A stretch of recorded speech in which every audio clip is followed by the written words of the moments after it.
Eu cumprimento os irmãos com a paz do Senhor. Cumprimento os irmãos com a paz do Senhor. Quem está feliz com Jesus nessa manhã? Então, incline a cabeça para a esquerda ou para a direita e olhe para a pessoa mais bonita do seu lado. Dê um sorriso para ela.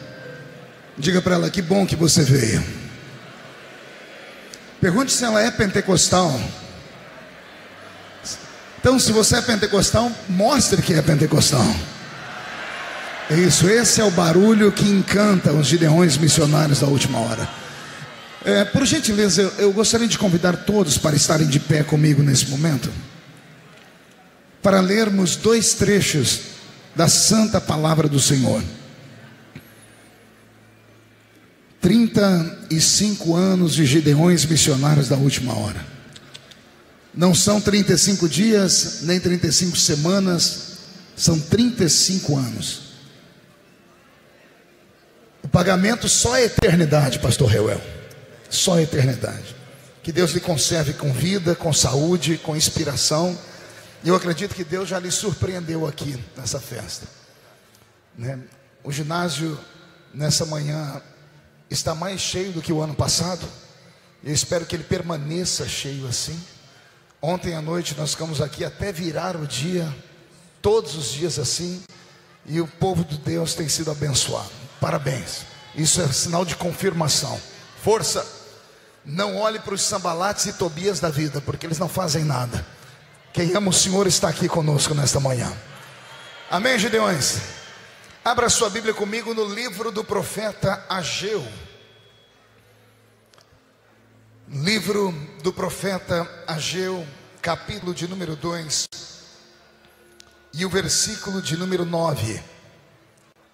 E na sequência vamos virar 2 páginas e vamos ler um versículo no livro do profeta Zacarias. São bem próximos os dois livros.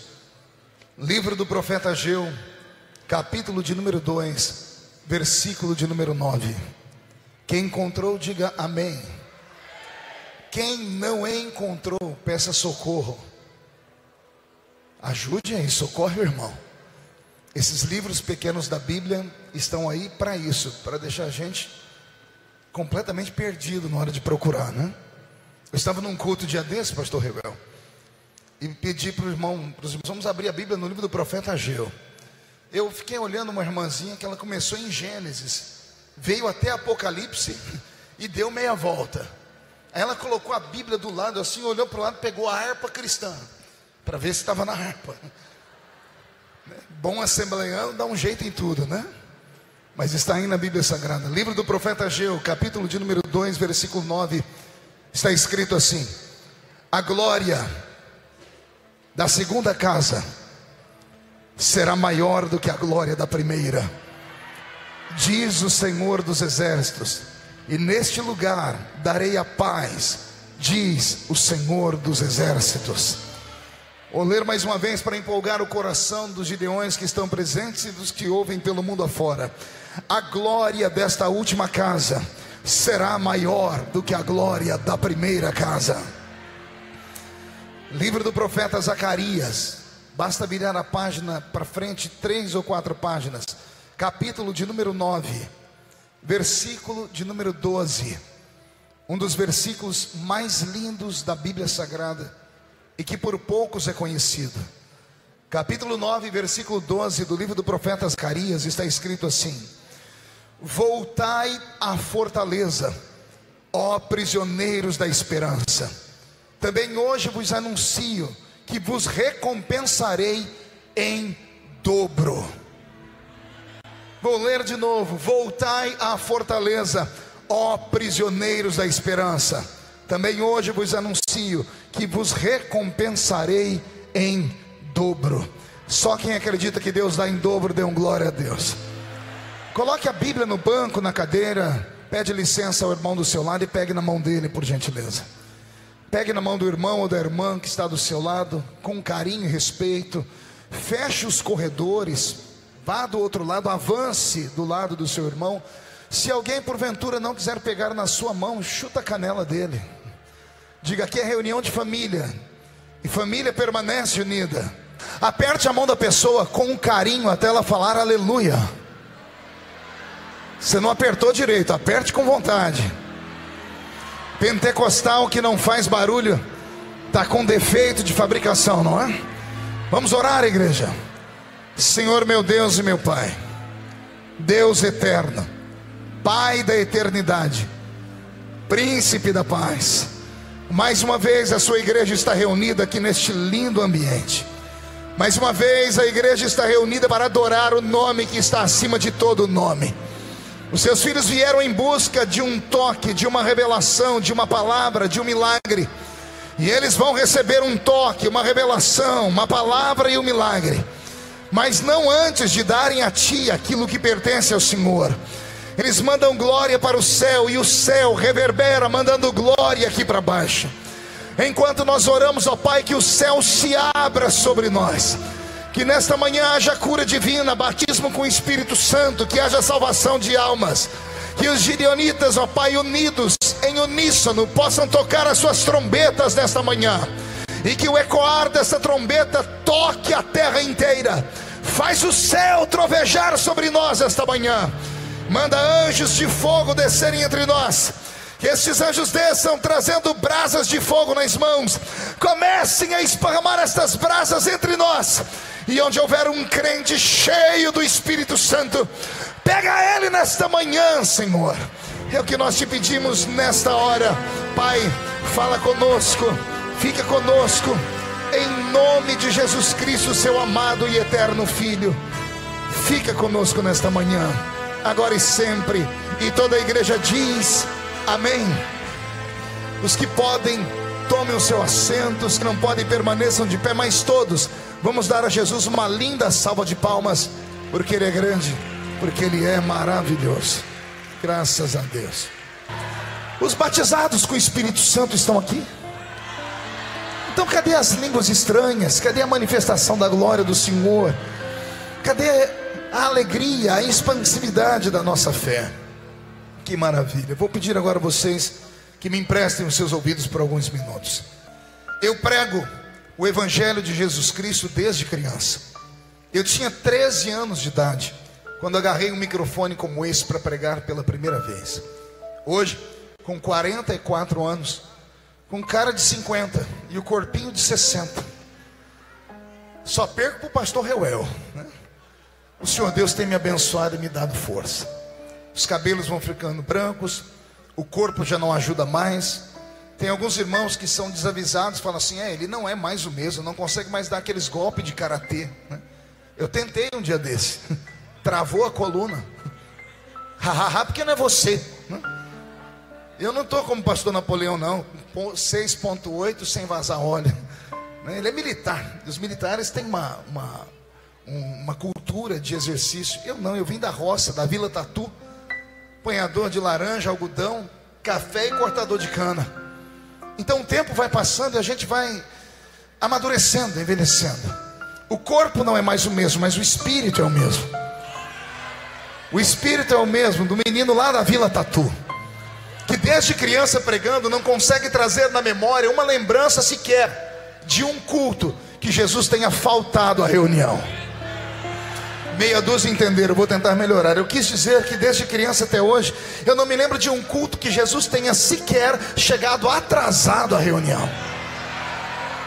Muitas vezes, por motivo de força maior, somos obrigados a chegar no culto depois que ele começa. Às vezes somos obrigados a ir embora antes do culto terminar, mas Jesus nunca fez isso. Ele sempre chega quando o primeiro crente chega, e ele só vai embora quando o último crente vai embora. Tudo isso porque ele deixou na sua palavra uma promessa. Ele disse: esta é a minha igreja, e as portas do inferno não prevalecerão contra ela. Quem pertence a esta igreja pode dar um grito para empolgar o coração desse pregador. Desde os 13 anos pregando, eu já passei a olhar por esta Bíblia mais de milhares de vezes. Já li ela inteira, de capa a capa, mais de 30 vezes. Tive a ousadia de escrever 21 livros acerca dela. E devo ter pelo menos umas 800 ou 900 mensagens registradas, gravadas, que foram reproduzidas em mais de 20 milhões de DVDs, VHS, que esparramados foram pelo mundo todo, dublados em inglês, espanhol, português. E cada dia que eu abro a palavra do Senhor, que eu penso que eu a conheço, eu sou surpreendido. Este versículo que eu li aqui hoje, na verdade os dois, o primeiro de Ageu, mais conhecido por isso, reverberação, o grito de glória a Deus do povo, a glória da segunda casa será maior do que a glória da primeira.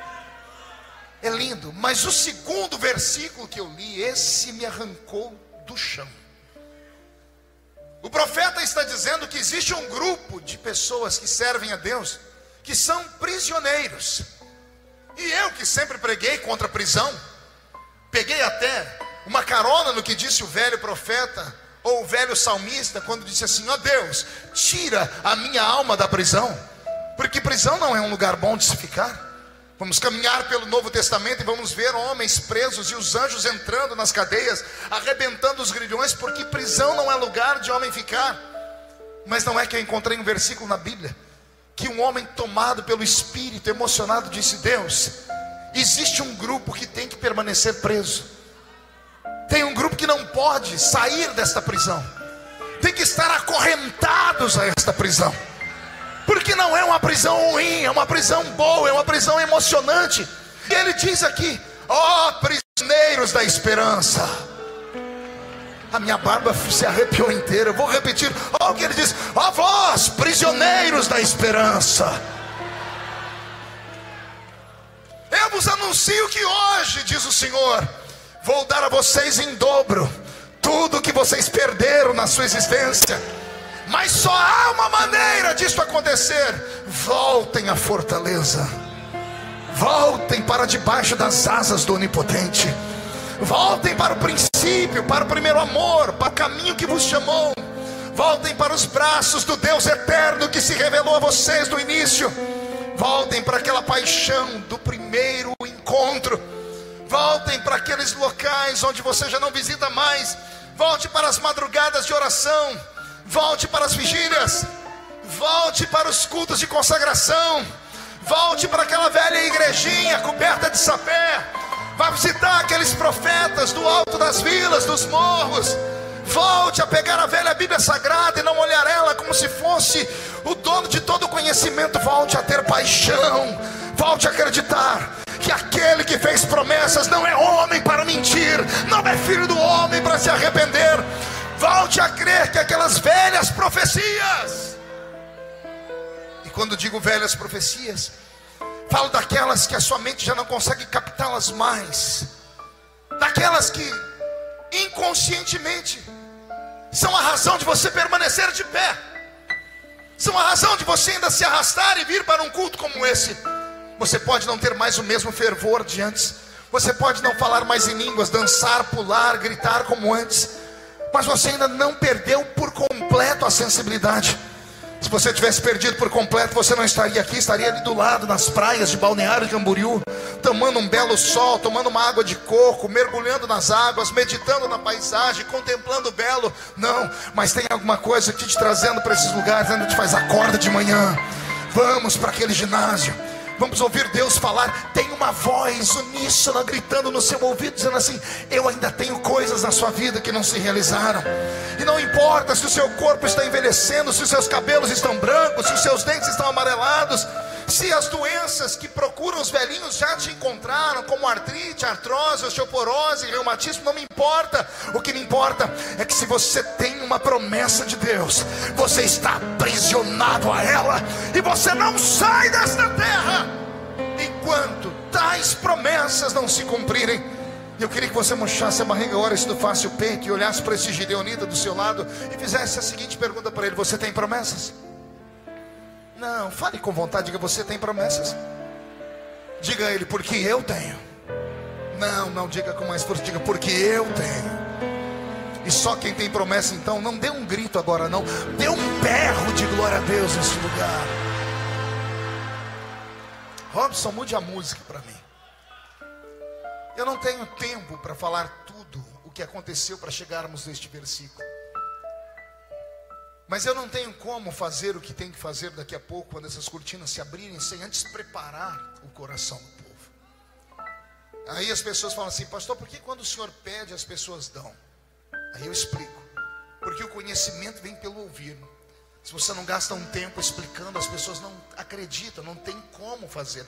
É por isso que os cultos, e isso aqui é um ensinamento para os pastores mais antigos, que falam assim: poxa, quando eu ministro uma oferta na igreja, dá uma coisa pequena. Aí vem um evangelista, um pregador, parece que ele engana o povo. Não, não cometa esse pecado.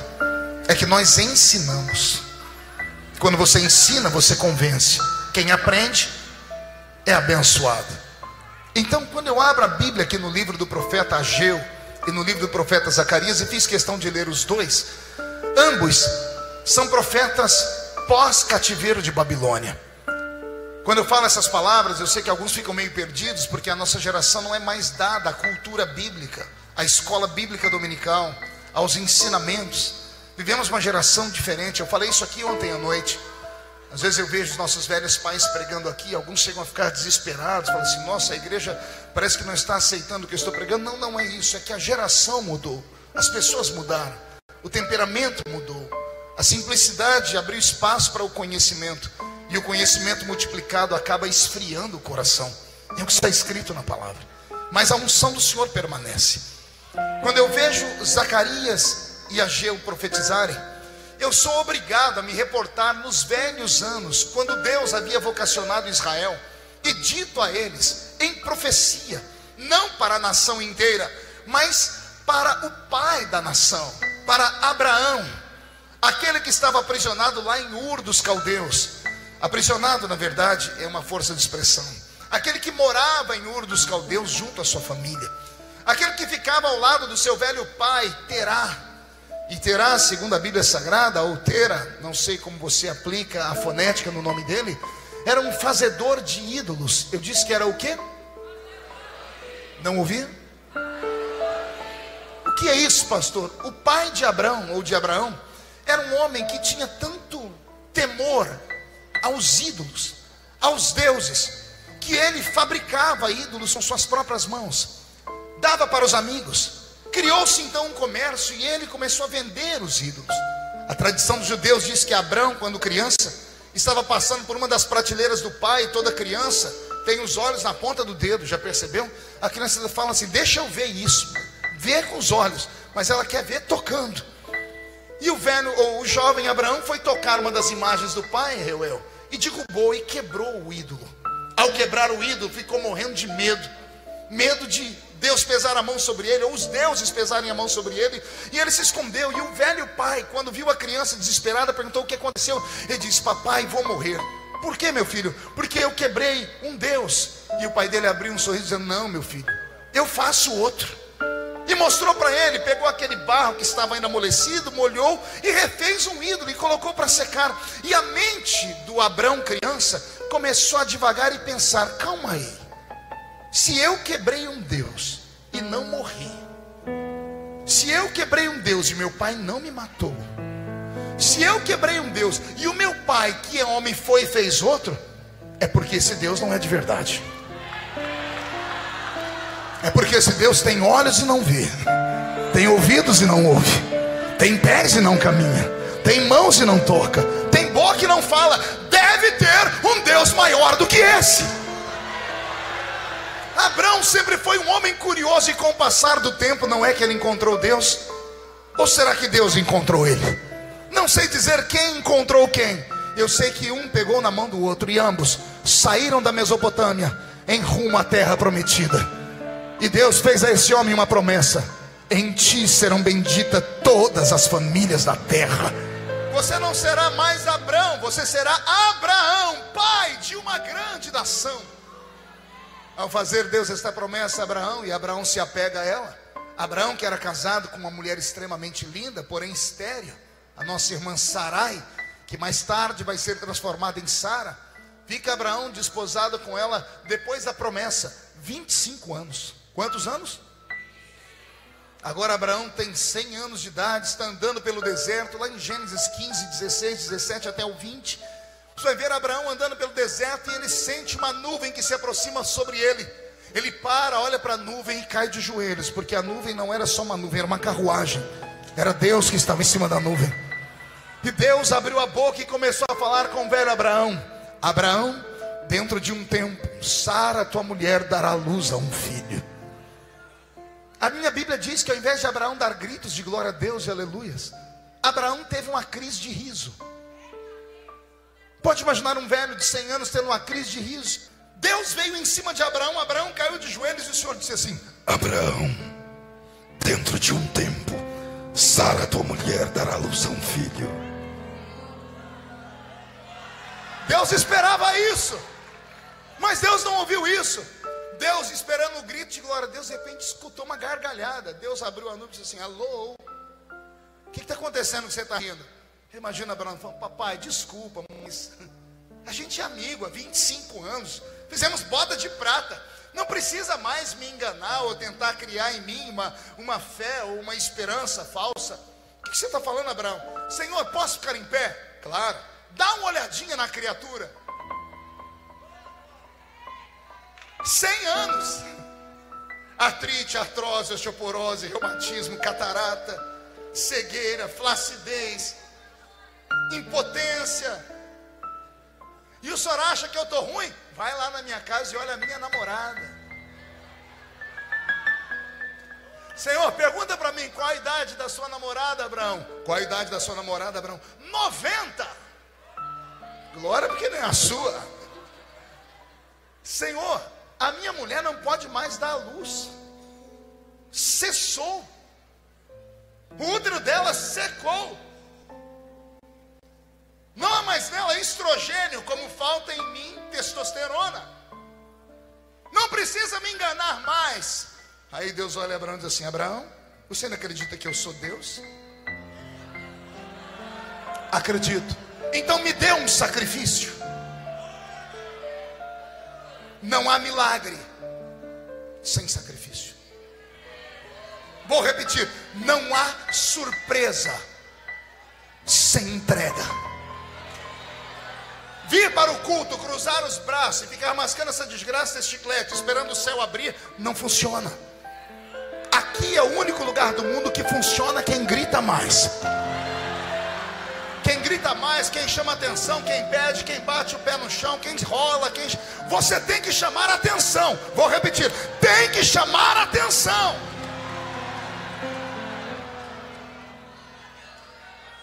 Agora preste atenção, você vai ver um sacrifício que você nunca viu na vida. Todas as vezes que alguém faz um sacrifício na Bíblia, a pessoa vem, pega um cordeiro, um animal, abre o animal, sangra e tira as vísceras. E são 3 tipos de sacrifício: o corpo, as vísceras e o sangue. Você vai encontrar isso no Velho Testamento inteiro. Mas o sacrifício de Abraão é estranho. Pergunte por quê? Porque Abraão pega um animal e começa a cortar ele em pedacinhos.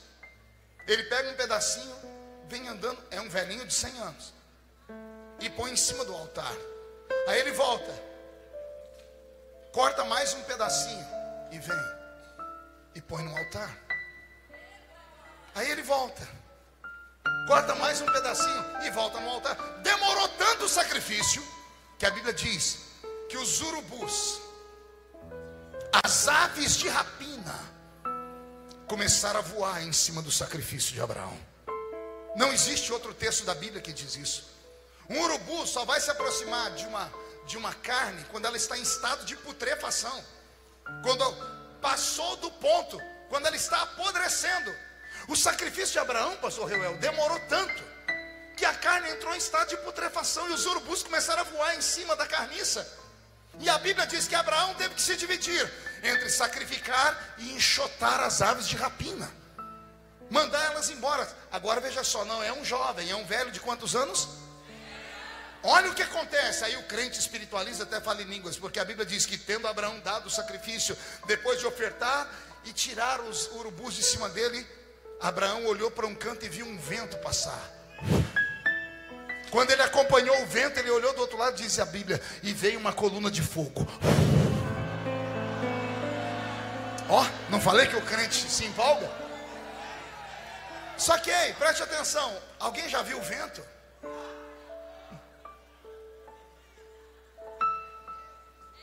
Ninguém vê o vento. Mas a Bíblia diz que passou um vento e Abraão olhou. Pergunte para mim, o que aconteceu, pastor? vertigem. Abraão começou a ter vertigem. Alguém já fez um esforço muito forte? Foi tão grande que de repente você olhou e começou a estourar a estrelinha nos seus olhos?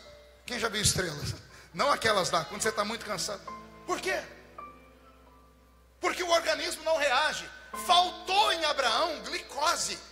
Como é um ancião de 100 anos, no meio do deserto, com calor de 50 graus, ele fez tanto sacrifício, indo e voltando, enxotando as águas, que o velho de 100 anos esgotou a força dele. Quando esgotou a força dele, ele começou a passar mal, ele começou a ter visões. Ele falou que viu fogo e vento. Aí a Bíblia diz que Abraão caiu no chão. E veio sobre Abraão um sono profundo. O que a Bíblia chama de sono, eu chamo de desmaio. Abraão desmaiou por causa do esforço que ele fez. Quando ele desmaiou e está caído lá no chão, Deus olha para ele e diz assim: era assim que eu te queria. Eu tirei todas as suas forças para ninguém amanhã, quando você contar o milagre, falar: não, você ainda tinha força, havia alguma coisa diferente no seu DNA. Você ainda tinha estrutura, seus ossos eram diferentes. Você tem sangue de judeu nas veias. Você é um beduíno, você é um semita da terra, então você aguenta. Não, Deus falou assim: eu esgoto as tuas forças, para que ninguém tenha dúvidas de que quem faz o milagre sou eu. Quem faz o milagre sou eu. Você quer um milagre nesta manhã? Você quer aquele milagre que parece que nunca vai acontecer?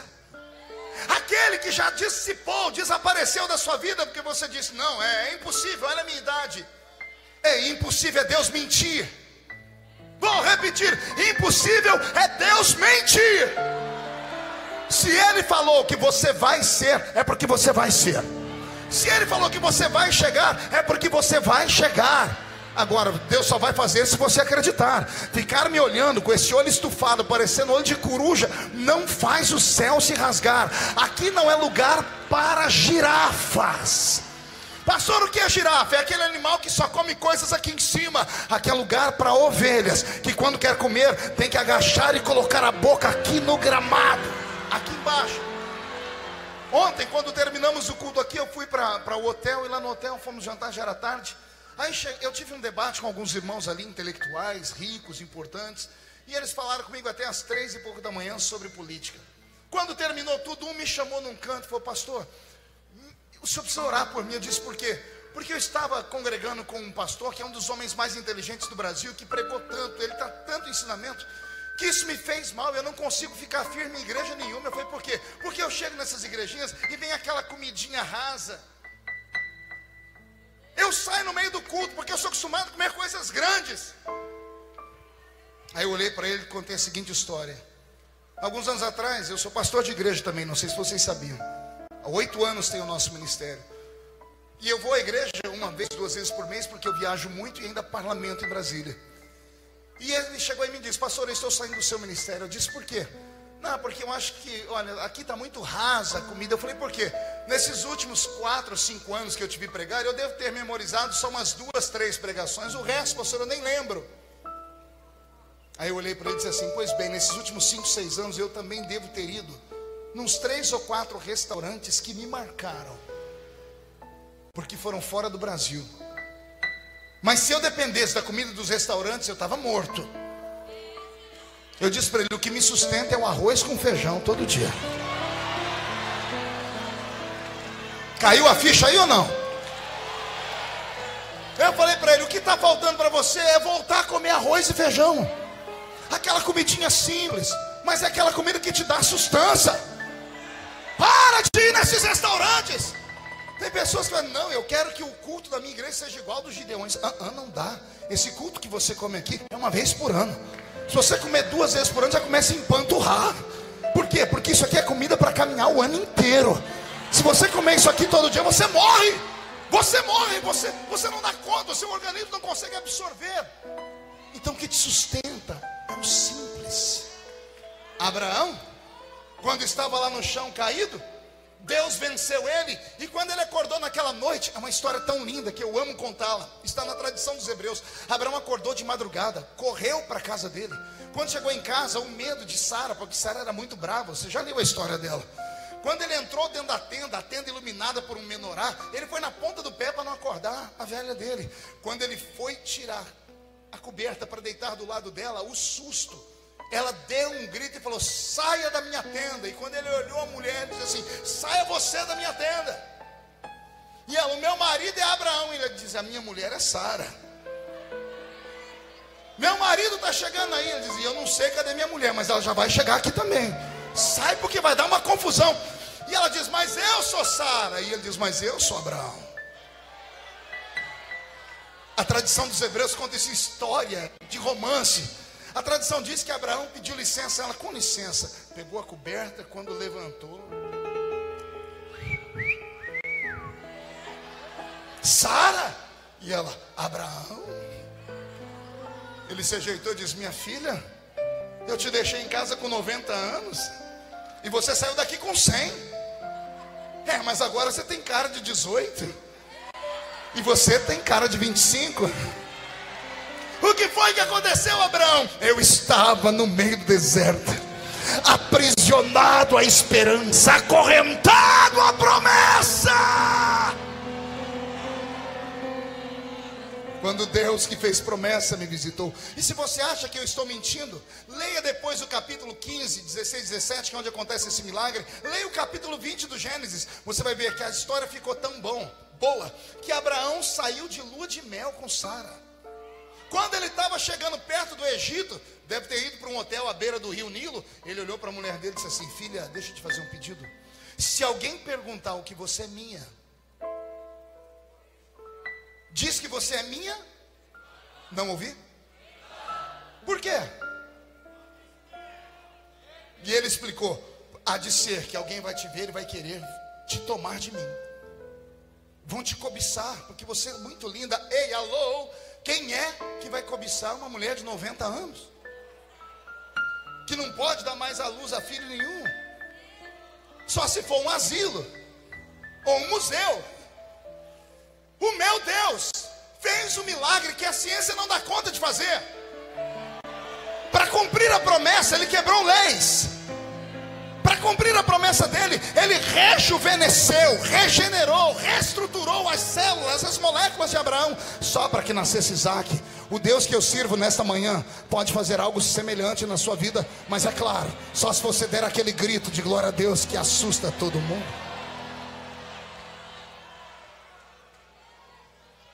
Eu estava em Brasília dia desses, passei por uma comissão, tinha um grupo de parlamentares reunidos. Quando me viram, falou: ô pastor, o senhor pode entrar aqui? Eu falei: posso. Cheguei e disse: pois não, nós estamos aqui reunidos por causa desse negócio da lista do Faquinha aí, da Lava Jato, está todo mundo com medo. O senhor não pode orar por nós? Eu falei: posso. Aí um falou assim: pastor, mas não pode ser oraçãozinha não, tem que ser uma reza braba. Eu disse: vamos fazer uma reza braba. Peguei na mão deles e falei: faça um círculo aqui. E eu fiz aquela oração de manto, sabe, daquelas de pentecostal. Eu de terna, gravata e broche, sapateei e profetizei. Quando terminei, eu olhei para eles, uns estão limpando o rosto. Eu, nossa, estou tudo arrepiado, tudo arrepiado. O que é isso, pastor? Disse: vocês não pediram uma reza brava? Eu fiz uma reza brava. Aí o outro falou assim: ô pastor, o seu santo é forte, né? Eu falei: vocês não sabem como que o meu santo é forte. Eu estou falando a linguagem dele, tem que se fazer de bobo para ganhar os bobos. Ele falou: pastor, o senhor pode, antes de sair daqui, pedir para Deus fechar o nosso corpo, igual ele fechou o seu? Eu falei: como é que é? O senhor tem o corpo fechado, né? Aí eu falei: como assim? Ô pastor, nada pega no senhor aí. Eu falei: desculpa, eu não entendi. Aí um falou: pastor, se acontecesse conosco a metade do que já aconteceu com o senhor, a gente já tinha mudado o Brasil. Tudo que acontece com o senhor vai para o Jornal Nacional. Tudo, qualquer coisa, falam tudo com o senhor. Era para te matar. Aí a gente fica esperando, quer ver? Vai morrer, vai morrer. Daqui a pouco é o senhor maior do que antes. Criaram um grupo do WhatsApp de pastores amigos, colocaram um apelido no pastor Marco Feliciano. Pergunte qual? Highlander. Eu nem sabia o que era isso. Fui ver, é um filme que tem de um homem que não morre. que toda vez que alguém acha que morreu, ele ressuscita. Aí falaram para mim assim: o pastor, como é que o senhor tem o corpo fechado desse jeito? Eu disse: quer descobrir? Eu quero. Então eu não vou contar para vocês, não, eu vou dar o caminho.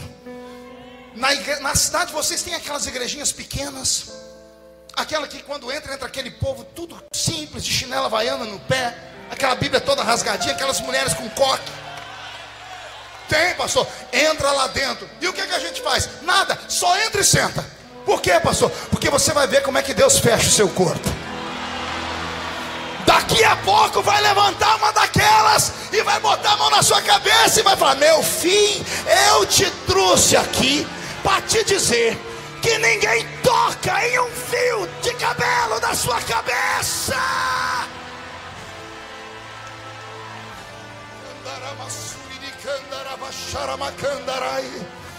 Porque quem tem promessa não pode ser tocado, não pode ser destruído, não pode ser sepultado, não pode ter missa de sétimo dia.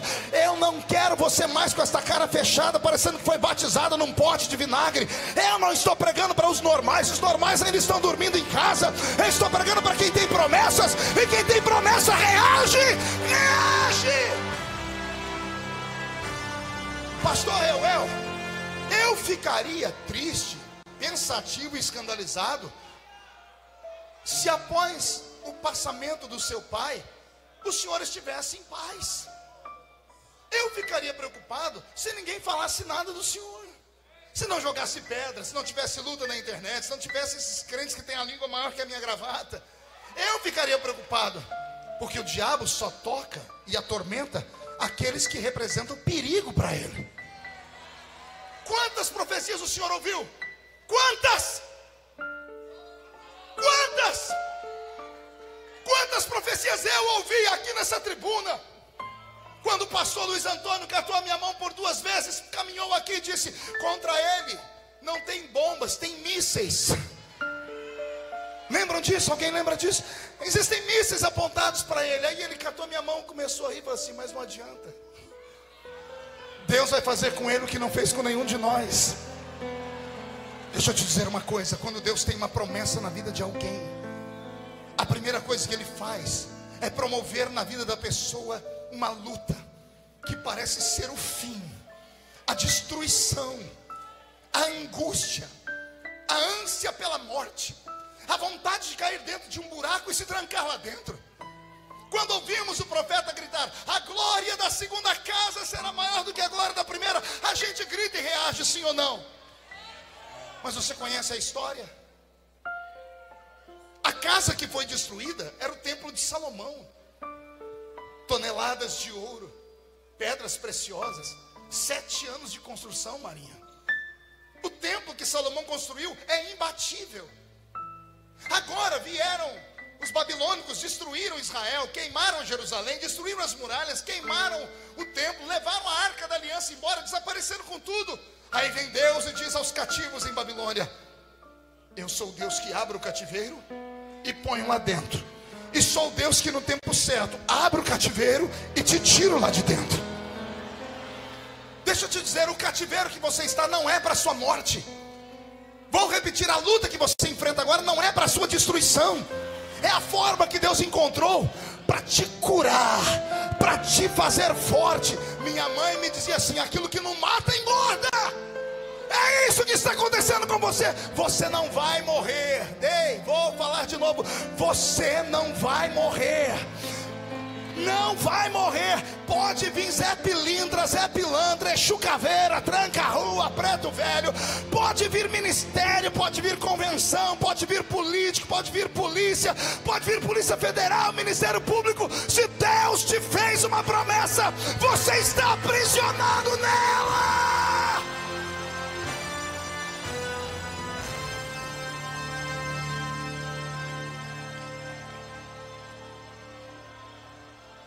Quando termina o cativeiro e o imperador Ciro deixa Israel voltar para casa, Reuel, as levas que voltam com a esperança.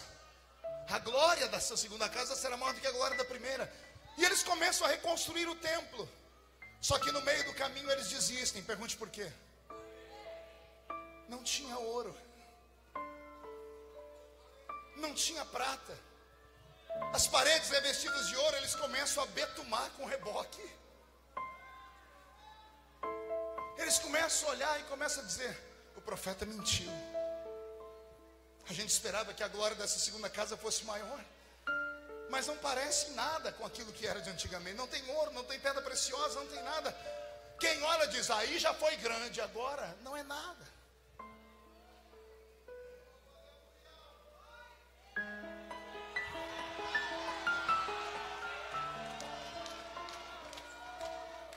Reconstruir não é fácil. Eu sou pastor de igreja. Não tem nada mais difícil, por exemplo, do que cimentar um casamento rompido. Um traiu o outro. Aí a igreja diz: não, tem que permanecer junto.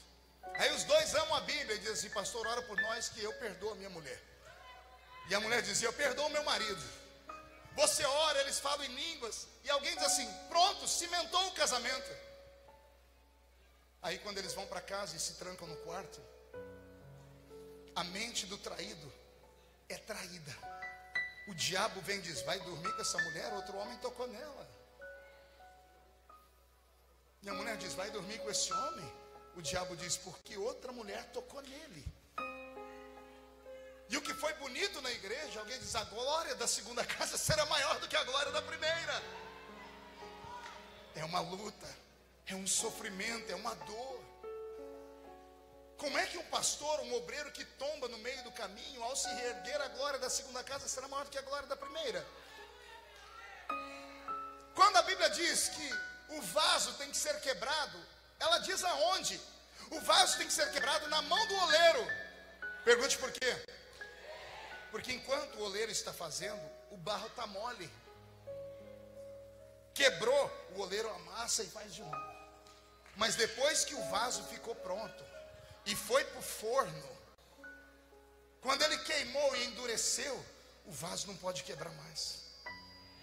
Porque se quebrar, não tem como fazer de novo. Só tem um jeito, pergunte qual? É pegar Durepox, Super Bonder. Alguém já consertou uma xícara em casa? Um pote, alguma coisa que quebrou e você foi lá e botou. Você consegue colar quase certinho, mas não dá para ficar 100%. Alguém olha de longe e diz: nossa, ficou perfeito. De longe, chega pertinho para olhar. Ei, olha lá, foi quebrado, está trincado. E sempre fica um pozinho para trás, fica um restinho disso aqui, não dá para colar mais. Por que eu estou falando? Eu estou falando que quando acontece uma tragédia na nossa vida, só quem está de longe é que vê: nossa, olha, ele está em pé. Olha lá, depois que o pastor Reuel, da luta que passou na internet, olha lá, está em pé. Pastor Abílio, depois que sofreu tanto, agora está lá em pé. Quem está de longe tem essa visão, mas quem está perto? A família, os amigos, que passam a madrugada olhando assim: tá, trincou, machucou, não é mais perfeito. Pastor, então por que o profeta está dizendo que a glória da segunda casa será maior do que a glória da primeira? Ele está mentindo? Não. Pergunte por que não. Porque enquanto o templo de Salomão estava de pé, Deus entrou nele uma só vez, na inauguração, e não voltou mais naquele templo. Só na inauguração, 2 Crônicas 5, 6 e 7, Deus entrou no templo uma única vez, porque foi atraído não por Salomão, mas pelo hino de Asaf, que o pastor Abílio pregou lá no ginásio na quinta-feira. Só. E Deus nunca mais voltou ali. Mas aí o templo foi destruído, virou relíquia, levantaram ele com argamassa. Passou o tempo, Deus se fez carne e começou a andar sobre a terra. E ele transformou aquele templo num lugar de ensinamento dele. Ele entrava dentro do templo, sentava, abria o pergaminho e dizia: eis que o Espírito do Senhor Jeová me ungiu. Eis que o Senhor me ungiu para dar vista aos cegos, anunciar a liberdade aos cativos. Este texto fala de mim. Inúmeras vezes ele entrou ali, começou como criança, dando um nó na cabeça dos grandes que ali estavam. Então, pastor, o que é que faz o templo ser maior? Não é a aparência, é o que está dentro dele. Ah, você não entendeu, eu vou repetir. Não é a aparência, porque a aparência ainda está trincada. Mas quem senta com um crente que passou pelo vale da sombra da morte, começa a ouvir, começa a chorar. Começa a chorar, porque ele vai dizer assim: eu entendo de misericórdia porque eu precisei dela. Eu entendo de perdão porque eu precisei dele. Eu entendo de graça porque eu precisei dela. Deus te trouxe aqui nesta manhã para te dizer: a glória da segunda casa será maior do que a glória da primeira.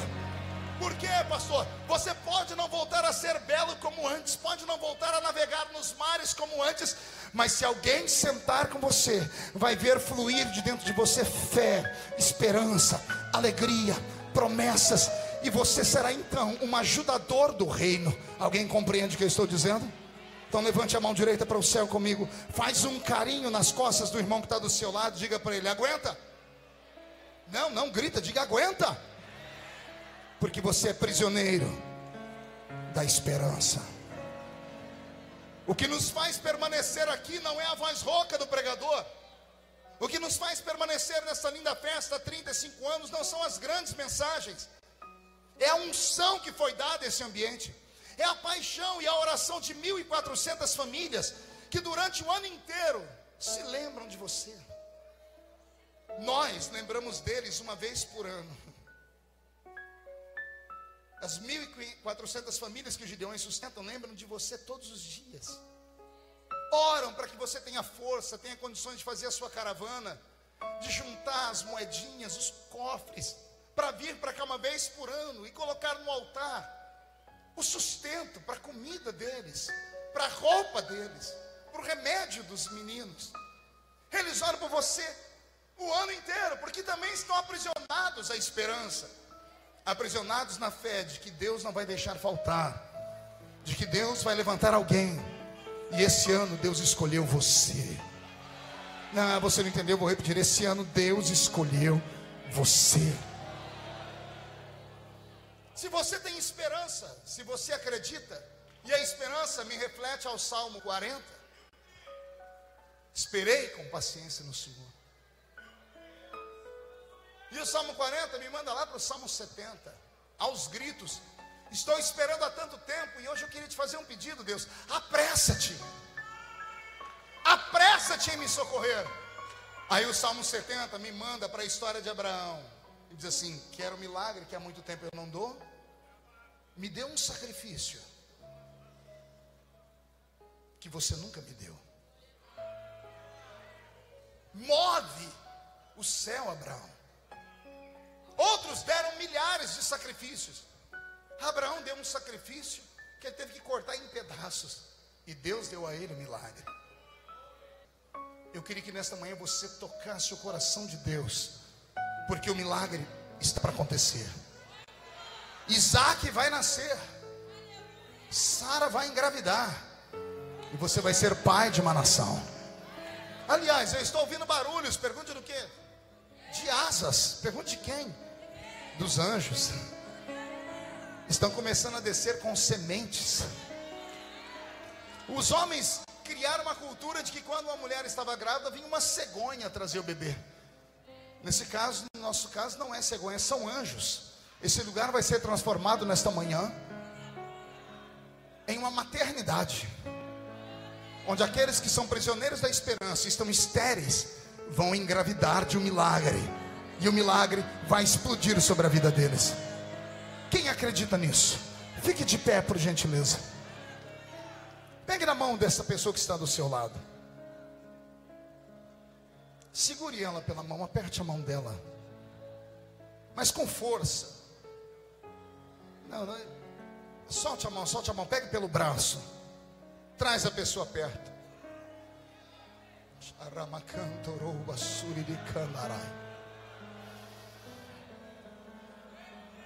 Vamos abrir o céu.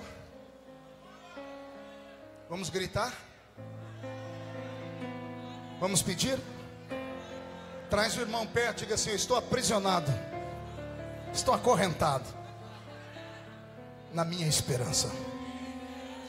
Aqueles que acreditam que Deus pode mover a sua vida depois dessa manhã, incline a cabeça. Eterno Deus de Israel, Deus da minha infância,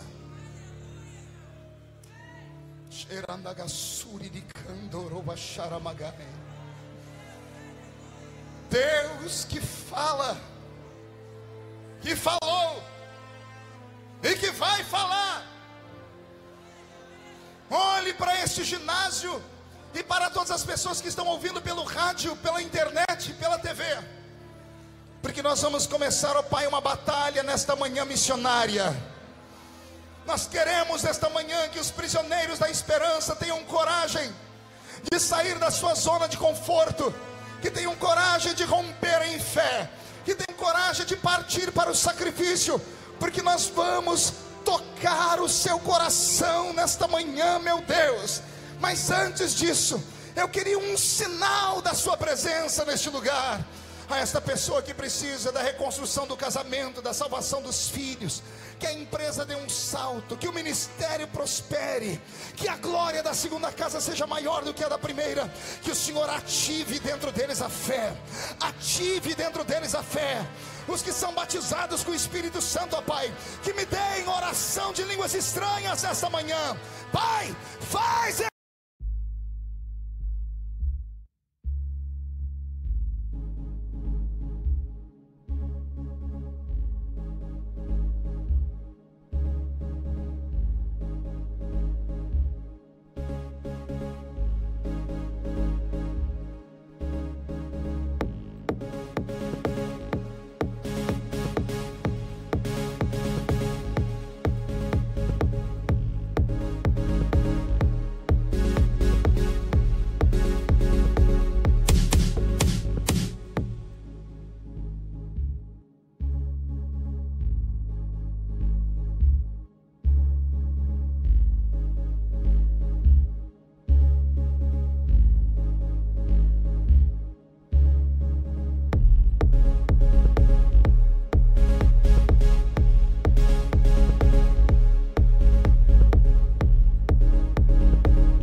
trovejar neste momento.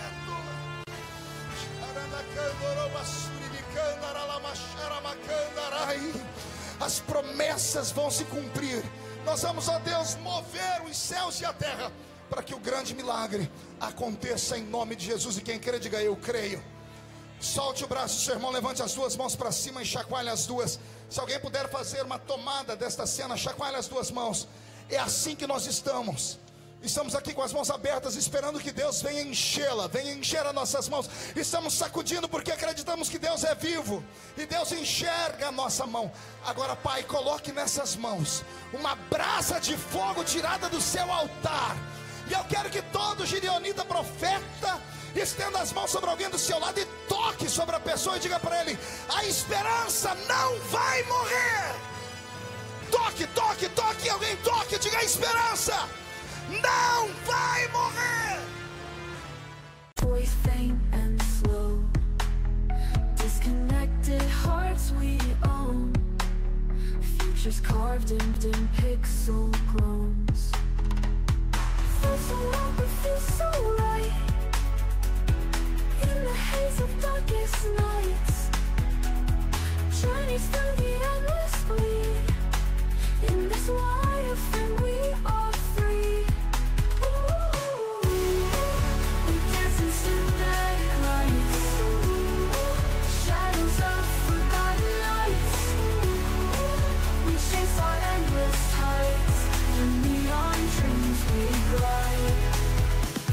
Footprints in the snow, hollow voices faint and slow, disconnected hearts we own, futures carved in pixel groans.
Lights flicker, ghostly glow, rain slaps pavement. Echoes in the alleys, mystery haunts dreams. Voices whisper secrets, wind carries scars. Hollow hearts beating in the cold, dark streets.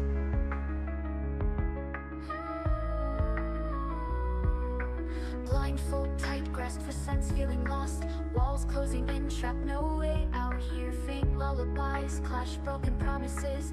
Weight of sorrow pulling downwards in despair. Can you hear me calling from the void?